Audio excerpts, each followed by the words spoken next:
Баршаңызға сәлем достар, сіздермен Фируза. Бүгін мен сіздерге үй жағдайында оңай, тез жасалатын яблочный пирог, яғни алмалы бәліштің рецептісімен бөлісетін боламын.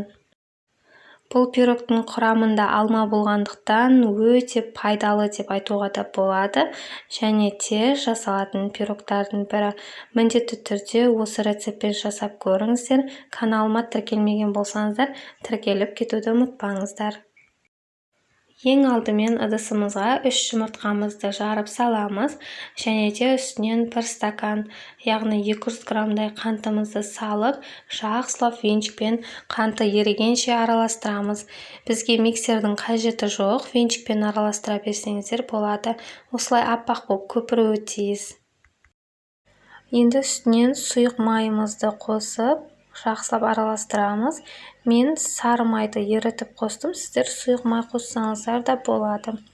Жақсылап араластырып болғаннан кейін үстінен 1 стакандай сүтімізді қосып, жақсылап араластырып аламыз.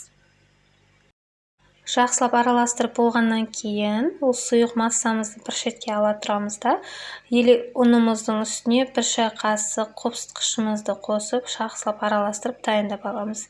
Енді осы сұйық массамыздың үстінен ұнымызды електен өткізіп қосамыз. Міндетті түрде електен өткізіп қосыңыздар, жақсылап араластырып аламыз. Ешқандай түйін қалмайтындай етіп, міне бізде осындай орташа қоюлықтағы масса шығуы тиіс. Ендігі кезекте бізге алма қажет болады. Мен 2 дана алманы алдым.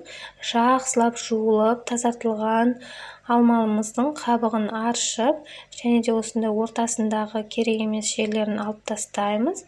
Осылай ұзынша сақина тәріздес етіп, жіңішкелеп барлық алмаларымызды турап аламыз. Егер сіздер алманы қатты ұнататын болсаңыздар, алманы көбірек қоссаңыздар да болады.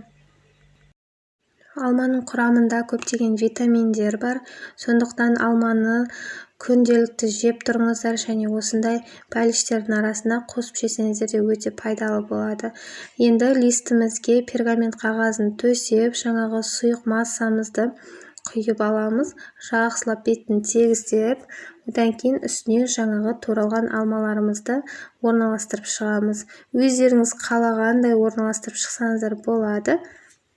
Мен осылай дөңгелек тәріздес етіп, барлық жеріне алмаларды осылай тізіп орналастырып шықтым. Осы уақытта пештеріңізді қыздырып қойыңыздар. Өздеріңіздің пештеріңіздің қызуына қарай пісіріп аласыздар.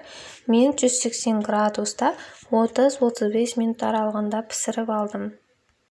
Міне біздің пирогымыз осылай пісті. Бетіне сахарный пудрамен сәндедім. Міндетті түрде осы рецептпен жасап көріңіздер. Өте керемет, дәмді болып шығады. Сіздерге ұнайды деген ойдамын. Менің каналыма тіркеліп қоюды ұмытпаңыздар. Сау болыңыздар.